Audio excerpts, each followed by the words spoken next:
Welcome to How Can I Keep From Singing, a podcast where we explore the power of singing together. My name is Stuart Stotts, coming to you from rural Wisconsin, and my guest today is Betsy Rose. We've got our whistles, you've got a gun, we've got our cameras, keep you on the run. We got the joy, got the power, got the love. You got nothing we can't rise above. We got the power. Betsy Rose is a singer, songwriter, longtime performer, traveler. She began writing early in her life, inspired by the civil rights movement. Betsy was active in the early days of the women's music movement in the mid-70s, touring and singing throughout the country. Her first meeting with Thich Nhat Hanh in 1987 broadened her focus to include more spiritual and specifically Buddhist themes. Betsy took her music through Asia and Africa in 2015-16, singing with grassroots women's organizations, community organizing groups, and children. Currently, she's active in the massive uprisings of activism, singing at rallies, vigils, demos, and more in response to the general demolition of government and social service institutions. Betsy is a longtime friend and an ongoing inspiration to me. Welcome to How Can I Keep From Singing? Oh, thank you, Stuart. You choked me up just on that last part.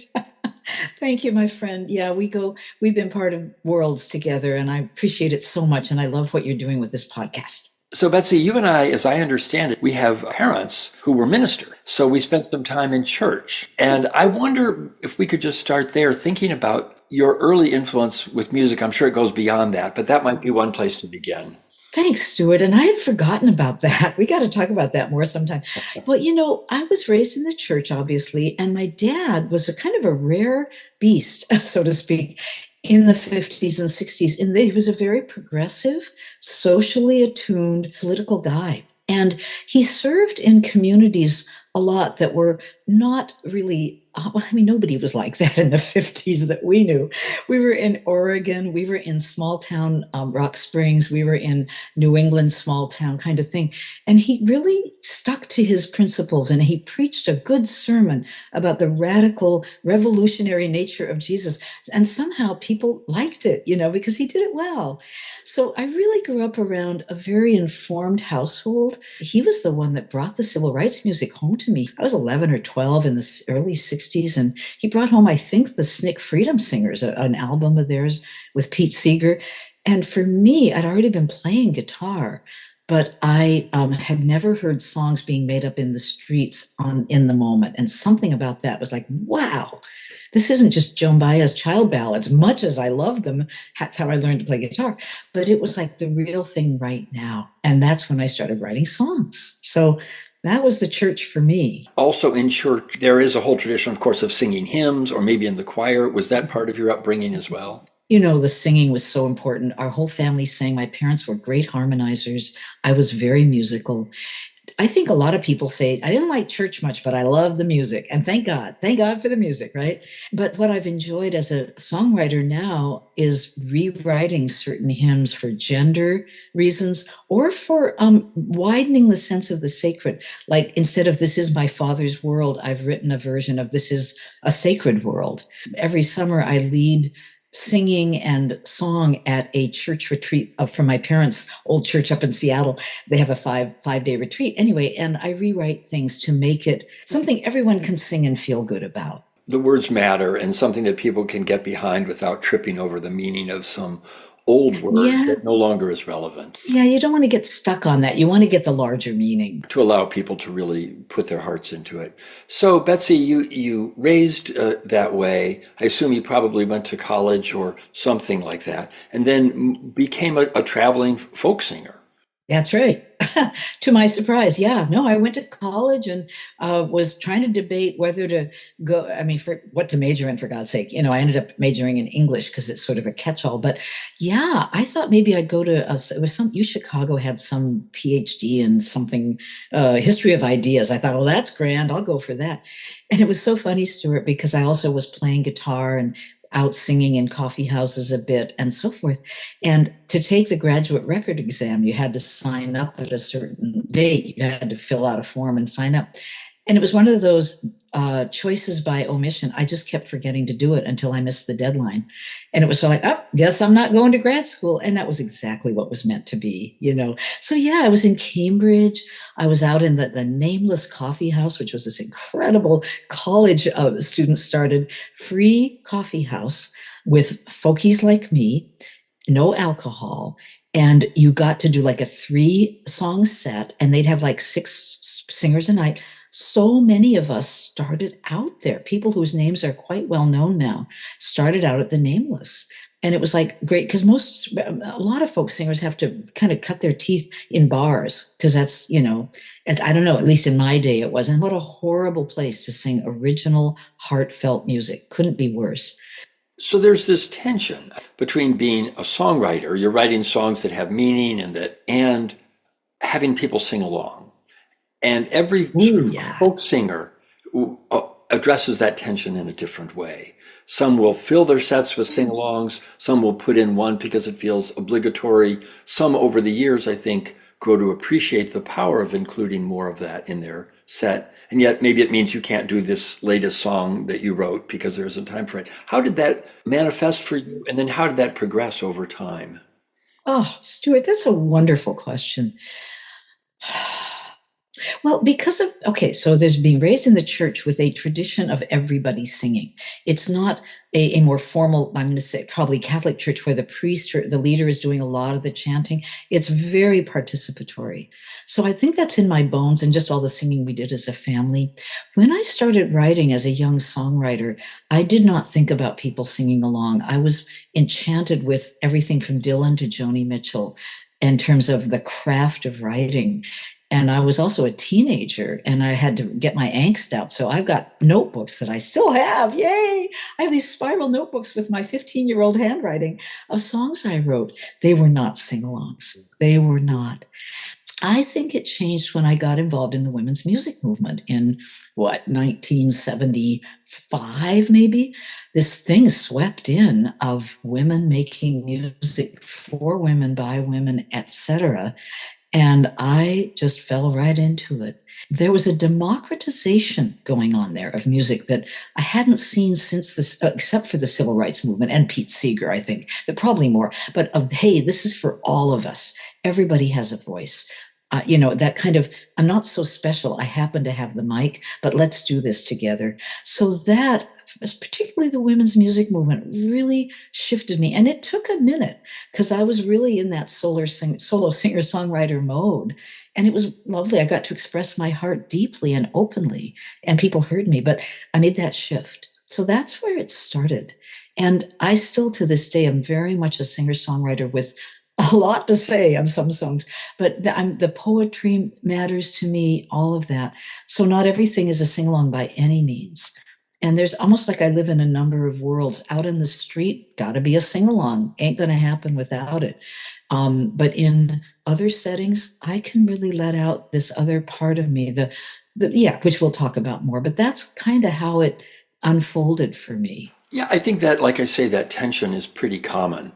For you have the craft of songwriting, and there are also certain things that make songs possible to be sung by folks. And if I may add one thing, I'm sorry to interrupt you, but I just remembered one of the ways I got taught this is that people would sing along whether I asked them to or not. Like I hadn't thought of that, but for the right audience, all of a sudden you'll hear people kind of coming in and think, "Oh yeah, that really works," and I loved that they made it their own. You know. Right? Yeah, at one level, as a performer, even it just makes your show better if people are truly invested in singing along. Yeah, I did one live album recording. Maybe, well, no, I did more than one, but the one I'm thinking of in Cambridge, which was kind of the height of a certain part of my work. I recorded a live album. It had a big, nice, big audience. We filled a theater twice. And it's so neat to have that live recording and hear everybody come in and be a big sound, but still recorded well so that the solo part. Anyway, it was just really wonderful to have that. We can block them if we really want. We can block them if we really want. You're listening to How Can I Keep From Singing? My name is Stuart Stotts, and my guest today is Betsy Rose. Betsy, let's leap all the way to the present, where you are out there singing as part of demonstrations and rallies on the street facing this upsurge in violence and all the things that we understand are going on in Minneapolis and elsewhere. How does singing with people work in that situation for you? What kinds of things do you bring? What's your experience? Well, there's at least two ways I've experienced it. And one is when there's a rally and it's organized and they've got a sound system and I am invited and all of that. And that I have pages and pages of songs and song lists so that when I'm in the heat of the moment, I can look at my list and go, oh yeah, you want to do that, to just keep it going. It's an energy building offering. It really lifts the spirit. But I was at a ICE, beautiful interfaith group I'm involved in out here in Berkeley in the East Bay, California, at the ICE headquarters supporting an immigrant, Guillermo, who was having his hearing about deportation. And I found myself, and I'm learning this, that a constant rada, rada, rada, no matter how wonderful it feels, that energy, need a breather, especially when the participants are there for 2, 3, 4 hours and, they need something different.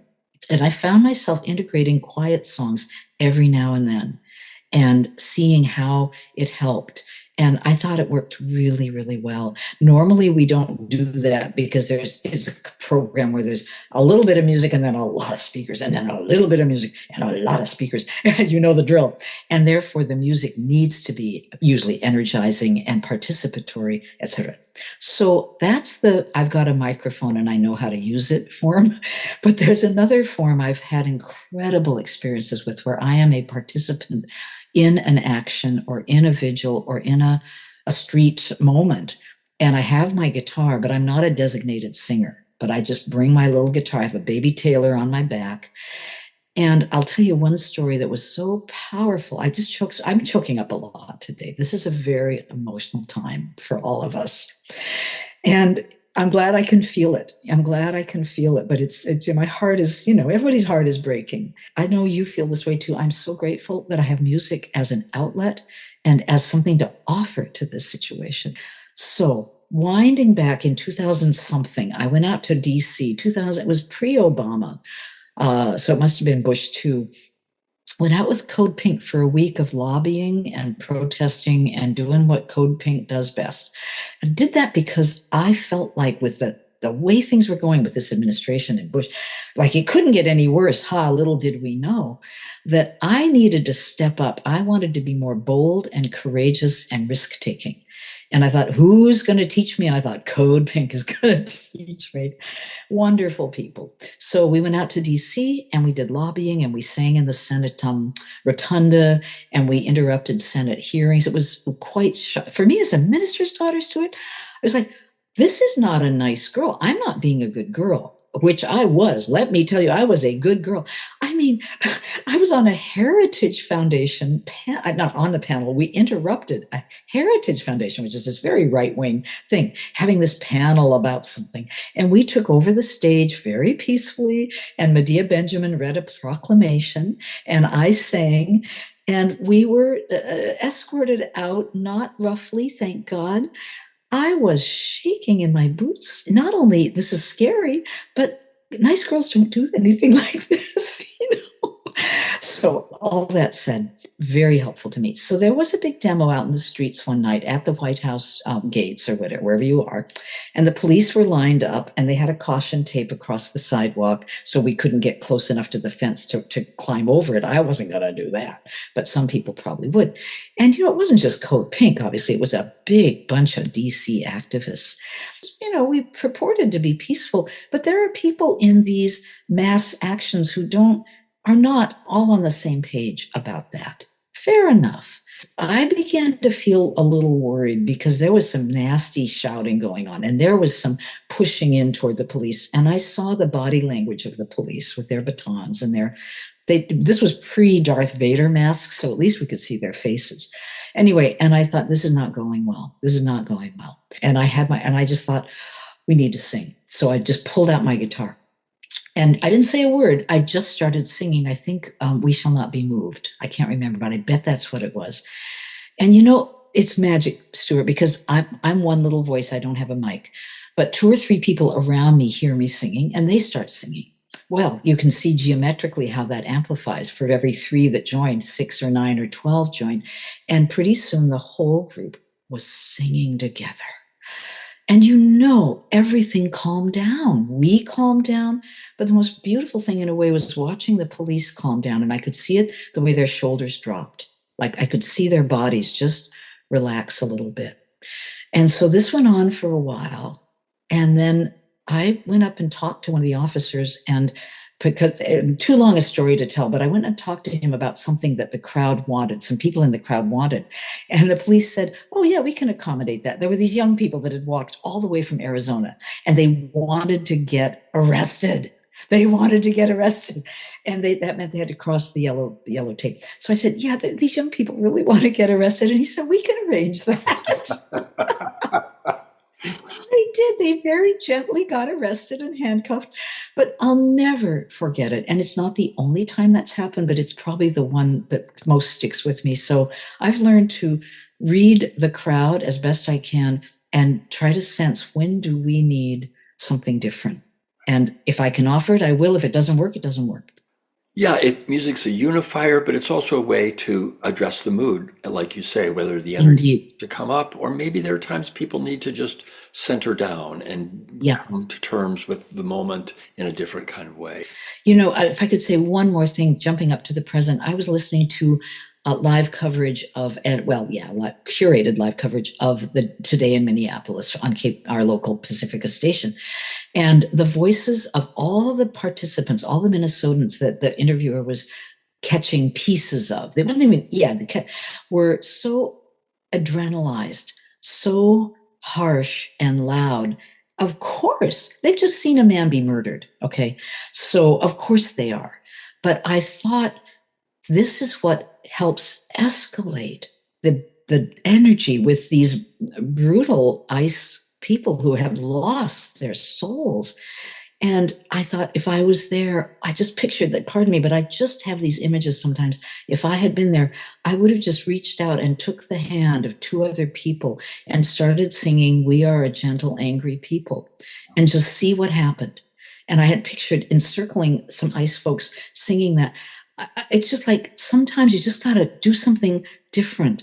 And maybe it's another de-escalation technique. That's a way to say it.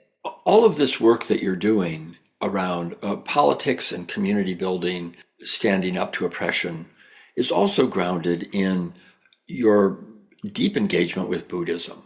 So I wonder if you could talk a little bit Mhm. about the role, in part, briefly maybe about what Buddhism means to you, but how does music appear in your Buddhist practice? It all started, Stuart, with an amazing thing that looked like a coincidence, and nothing is a coincidence. In 1987, I had moved to California the year before with my dear partner, and had gone to a beautiful master's program in creation-centered spirituality with Matthew Fox, taking a break from the music career because I'd left a big career on the East Coast, and I just didn't have the energy to start over in California. So I thought, I need a break, and I'm going to do something different. So all of that began it. A woman I knew was invited to a private invitational artist retreat with Thich Nhat Hanh. And this was before he really was huge. He was very big, but he wasn't huge. And he was doing private, curated retreats with people that he thought would bring the core of the Dharma, of the teachings of the Buddha, to America in a skillful way. So what he said to us artists was, please don't use your art to try to sound like a Vietnamese Buddhist, or a monk. Please write or make or dance or theater a Western form that brings these teachings of peace, of inner peace, of outer peace. Well, I took it to heart, and I went off in the woods. We were down at Ojai Foundation, and I started singing, and I wrote this really upbeat, fun little country Western song. I call it jokingly country Eastern, to the three refuges, which are usually chanted. As you know, most chanting is solemn and slow and no melody shift. I take refuge in the Buddha. all, it's great for the meditation hall. But I just got going and I was like, I take refuge in the Buddha, the one who shows me the way in this life, da da da da. And with the little bluegrass thing. And I thought, oh man, this is so transgressive. I'm going to get dinged for this. But he asked some of us to share what we were doing. I shared it and he just loved it. He loved it because it was what he wanted. And anyway, I could go on about that, but that's how the music and the Dharma, the teachings, the truth came together for me. And he invited me to come with him to subsequent retreats to sing the songs I was creating to his teachings, because he was trying to reach not only Americans, but Vietnamese refugees. Vietnamese boat people were here at that time, and their children were growing up. And the children wanted nothing to do with this old Buddhist stuff that mom and dad are doing. We want, we're American, don't you know? And yet he knew, anyway, he wanted them to have these values. So he thought I could be a bridge because my songs were very accessible. So I got to tour and work with him for not a number of years, a few years. I went to Eastern Europe with him in Czechoslovakia and sang at his first visit there. What a privilege. I knew nada about Buddhism. I was a neophyte. But sometimes we artists have a way of channeling more than we know. And you know what that's like. You're a wonderful writer. It comes over you and you find things coming out of you that you didn't know you knew. You seem to be tapping into a larger source of universal wisdom. And I don't know, but I tell you, that's what it was like for me. So I was able to be useful and helpful without being a Buddhist scholar at all. So. I'm guessing that some of those songs also had a sing-along quality to them, so that people could very much so. Could take the lessons just like we learned in kindergarten or something. You sort of take what you're trying to learn and put it to music, and it goes deeper. Yes, almost all of them are largely or entirely sing along. One of the ones that's traveled the world, it's, my God, somebody put it on YouTube singing it and it had like, I don't know how many million hits. It's amazing, but it's breathing in, breathing out, breathing in, breathing out. I am blooming as a flower. I am fresh as the dew, etc. It's a teaching of his on something to repeat in your mind as you meditate, breathing in. I know I am breathing in, breathing out, etc. Anyway, and yeah, I wrote it at a retreat with children. I think anything you put to music, and you and I have worked with children a lot, and I know you have the same passion that I do for creating songs that they can sing that will affirm values that they will want for the rest of their life, whether they know it or not. And there's no better way to get something to stick in a person's soul and heart than music. I've met people who were students of mine in the school here. I did a music program for 20 years on singing, songwriting, and social change, or not social change, I'm sorry, social history.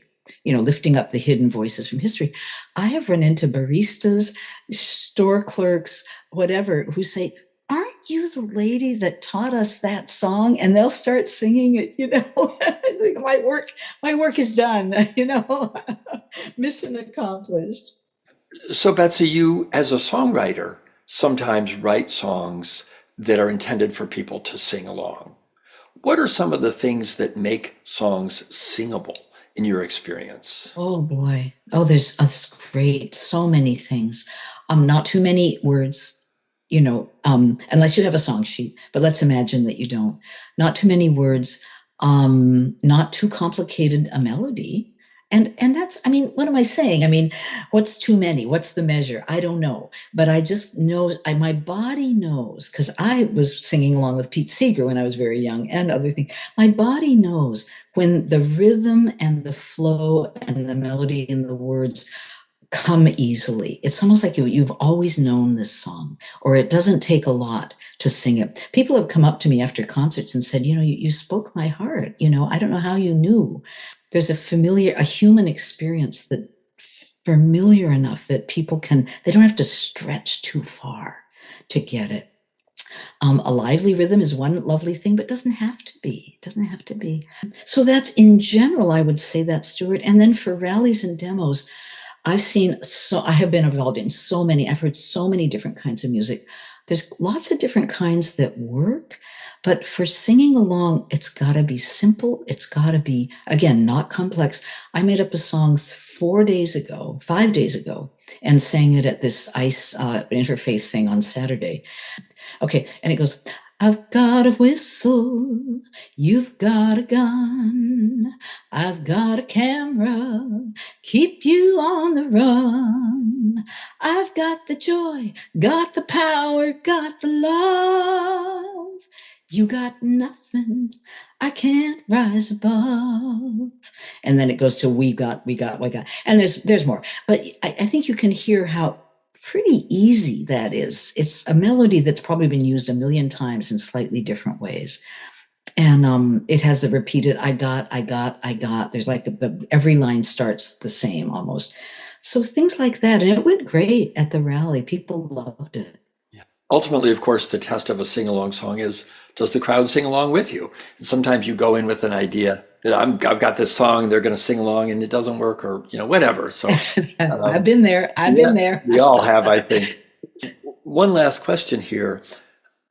If you're going to a song circle, it might be something political, or it might be just people singing together. Have you got two or three songs that you feel like are generally successful for you in just ability to get people singing? Well, of course, in one kind of setting like these rallies, it would be, we shall not be moved, ain't gonna let nobody turn me round. This little light of mine, these are zipper songs, and you know all about that. Zipper songs are when you can zip out a verse or a word and zip in another one. So this little light of mine, I'm gonna let it shine. On a rally, it's gonna be all around the courthouse, I'm gonna let it shine. All around the immigrants, I'm gonna let it shine. Till there's peace in every land, I'm gonna, you know what I mean? It's like you can just go forever. So those were fantastically. In terms of my songs, there are ones that keep coming around being asked for over and over. I was just sitting with a friend who was dying a few weeks ago, and we sang together in women's circles, and she asked for this one. May you walk in your life as a warrior, clear and loving and strong. May you walk in your life as a warrior, trusting the path you are on. Very gentle, but very simple. And then the zipper is, may you walk in your life as a lover, as a dancer, as a healer. So anything that like that. Betsy, I want to thank you so much for talking with me here today. And it's just been a great pleasure to have you on the podcast. Oh, Stuart, it's been wonderful. And to be interviewed by a fellow musician who knows this realm so well, one of the most fun interviews I've ever had. So thanks a million.